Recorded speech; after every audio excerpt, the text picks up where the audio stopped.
News times 11 खबरों में आगे। आप देख रहे हैं न्यूज़ टाइम्स 11। सर्दियों का मौसम जैसे जैसे गहराता जा रहा है, हृदय रोगियों में दिल की बीमारी और हार्ट अटैक का खतरा बढ़ता जा रहा है। कानपुर हृदय रोग संस्थान के बाहर मरीजों के परिजनों की लंबी लाइन दिखाई दे रही है। ये वो परिवारीजन हैं जिनका कोई ना कोई अपना इलाज के लिए हृदय रोग संस्थान में भर्ती है और बढ़ती हुई सर्दी के साथ संस्थान में मरीजों की ये संख्या और भी बढ़ने की संभावना है। आंकड़े बताते हैं कि भारत में हर साल 28,000 लोगों की मौत हार्ट डिजीज की वजह से होती है और कोविड के बाद तो युवाओं में भी इसके खतरनाक परिणाम देखने को मिले हैं। हाल की तमाम घटनाओं में स्टेज पर परफॉर्म करते नाचते गाते कई कलाकार हार्ट अटैक की वजह से खड़े खड़े अपनी जगह पर गिरे और तुरंत उनकी मौत हो गई। हार्ट डिजीज के इन बढ़ते और बदलते खतरों और इसके इलाज को लेकर हमने कानपुर हृदय रोग संस्थान के वरिष्ठ cardiac surgeon professor doctor Rakesh Kumar Verma से विस्तार से बातचीत की। डॉक्टर साहब, न्यूज़ टाइम्स 11 में आपका स्वागत है। डॉक्टर साहब, सर्दियों का मौसम बढ़ रहा है, मरीजों की संख्या भी बढ़ रही है, मुसीबत भी बढ़ रही है। मरीजों को इसमें क्या प्रिकॉशन लेना चाहिए शुरुआत से? मैं डॉक्टर राकेश कुमार वर्मा कार्डियोलॉजी संस्थान में प्रोफेसर एवं विभागाध्यक्ष पर कार्यरत हूँ। जैसा कि आपने पूछा, ठंड में जो हृदय रोगी हैं लेबल्ड और एक अनलेबल्ड, उन दोनों में प्रिकॉशन अलग अलग होते हैं। जिनको बीमारी पहले से है उनको ज़्यादा सतर्कता बरतनी है और जिनको बीमारी नहीं है उनको भी सतर्कता बरतनी है, क्योंकि कई चीज़ें ऐसी होती हैं जो हमें पहले से पता नहीं होता है। तो सबसे पहला का हमें जो ध्यान देना है कि ठंड से बचना है। दूसरी चीज़, जो हृदय रोगी हैं उनके लिए एक बहुत बड़ा मैसेज है कि इस ठंड के दौरान उनको अपनी दवाइयों का एडजस्टमेंट ज़रूर कराना होता है। ऐसे में जिस चिकित्सक के अंडर में वो इलाज करा रहे हैं उनसे संपर्क जरूर करें और दवाई की मात्रा को एडजस्ट कराना पड़ता है और आवश्यकता होती है, इसको जरूर कराएं। तीसरा जो बहुत सबसे इम्पॉर्टेंट चीज़ है, लोग कहते हैं एक्सरसाइज ठंड में हमें करना चाहिए कि नहीं करना चाहिए। एक्सरसाइज करना चाहिए, लेकिन बहुत कोल्ड में नहीं, बहुत सुबह नहीं, बाहर निकल करके। जब टेम्परेचर नियर नॉर्मल आ जाए, सूर्य उदय हो जाए, तब हमें मॉर्निंग वॉक पे निकलना चाहिए और एक्सरसाइज करना चाहिए। और अगर हमें एक्सरसाइज करना ही है और अपने 5 बजे 6 बजे करना है, तो ये बेहतर होगा कि हम अपने कमरे के ही अंदर करें या घर के अंदर करें, जहाँ की बाहर से टेम्परेचर बेहतर होता है, वहाँ पर हम लोग एक्सरसाइज करें।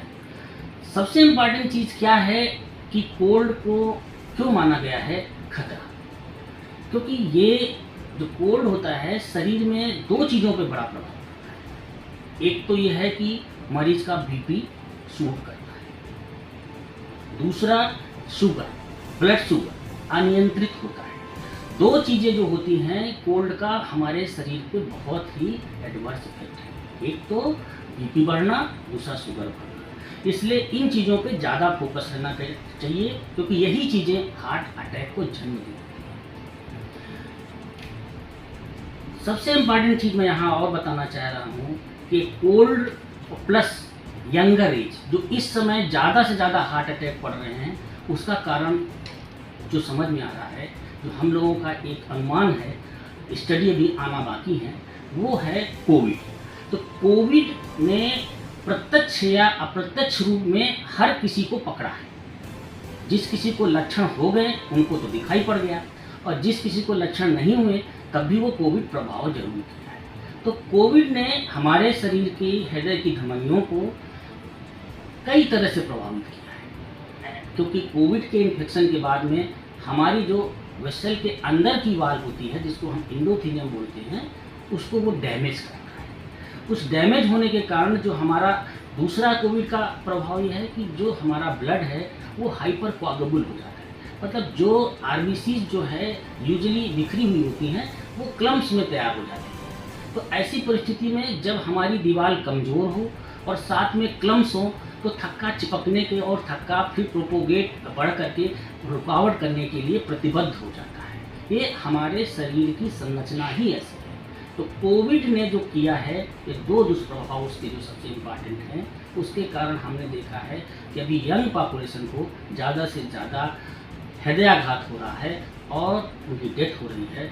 वो हमारा अनुमान है कि कोविड की।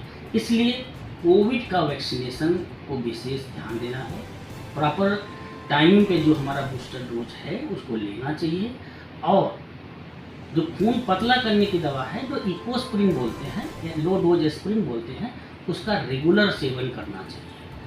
डॉक्टर साहब, एक मिनिमली आपने कार्डियक सर्जरी की बात हृदय रोग संस्थान में हुई थी और आपने शुरुआत भी इसकी कर दी है, क्या प्रोसीजर है इसका? Minimal axis surgery, cardiac surgery, वो कोई नई प्रकार की सर्जरी नहीं है, ये बहुत दिनों से हो रही है, बशर्ते ये जागरूकता पब्लिक के लिए इम्पॉर्टेंट है। मिनिमल एक्सिस का मतलब कोई भी ऑपरेशन जो हृदय के हैं वो छोटे चीरे से करना, उसका बिल्कुल डायरेक्ट कोरिलेशन है कि चीरा हमारा छोटा होना चाहिए। यदि अगर छोटा चीरा होता है तो पोस्ट ऑप रिकवरी बड़ी फास्ट होती है, मरीज जल्दी कम समय अस्पताल में रुकेगा, चौथे पाँचवें दिन छुट्टी हो सकती है, जिसमें कि जो कि नॉर्मल मरीज 9 से 10 दिन में घर जाता है। तो मिनिमल एक्सिस सर्जरी के बहुत ही एडवांटेज है, लेकिन एक डिसवांटेज है कि उसका बहुत ही टाइम कंज्यूम है। टाइम नॉर्मल सर्जरी से 2 गुना 3 गुना लगता है, और ऐसी परिस्थिति में जहाँ बल्क बहुत ज़्यादा है हार्ट सर्जरीज का, उनमें हम लोग मिनिमल सर्जरी सिलेक्टेड केसेस में कर रहे हैं, और ये काफ़ी दिनों से हमारे यहाँ हो रहा है। थ्रोम्बोलाइसिस इंजेक्शन, इस वक्त जो हार्ट अटैक के बाद पैरालिसिस हो जाते हैं मरीज, उनमें ये कितना कारगर है और आप लोग इसका बड़ा प्रयोग कर रहे हैं किस तरह से? देखिए, थ्रोम्बोलिसिस कोई आज का नहीं, this is old and gold standard treatment in certain time of the attack. यदि अटैक के हमें 2 से 6 घंटे ही पास हुए हैं तो हम 100% सेफ हैं कि थ्रोम्बोलिटिक थेरेपी इमीडिएट देनी चाहिए।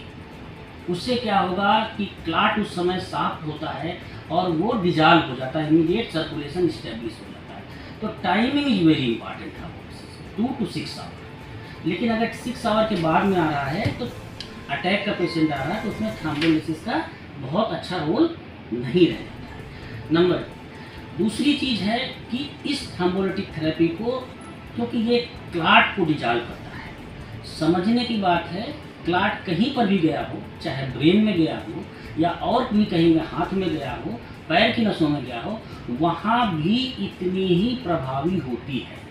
लिहाजा इस थ्रोम्बोलिटिक थेरेपी को ज़्यादा से ज़्यादा प्रमोट करना चाहिए, और टाइमिंग को ध्यान में रखते हुए कि अगर मान लिया फालिज मारी है तो कितना आवर्स पास हुए। हमको इमीडिएट, पहली बात तो CT स्कैन या MRI स्कैन जरूर होना चाहिए, क्योंकि हमें 2 चीज़ों पर डिवाइड करना चाहिए कि ये थ्रोम्बस बना है या हेमरेज हुआ है। अगर थ्रोम्बस बना है तो थ्रोम्बोलिटिक थेरेपी उसके लिए रामबाण साबित होगी। अगर हेमरेज हुआ, अगर थ्रोम्बोलिटिक थेरेपी अगर आपने दे दी तो उसकी जान चली जाएगी। डॉक्टर साहब, बहुत बहुत शुक्रिया, आपने अपनी जानकारी दी हृदय रोग के बारे में, बहुत बहुत धन्यवाद। हार्ट अटैक के बढ़ते और बदलते खतरों और इसके इलाज तथा सावधानी को लेकर दी गई इस महत्वपूर्ण जानकारी के बाद निश्चित रूप से हृदय रोगियों को सर्द होते इस मौसम में दिल की धड़कनों को संभालना भी होगा और इसे महफूज भी रखना होगा।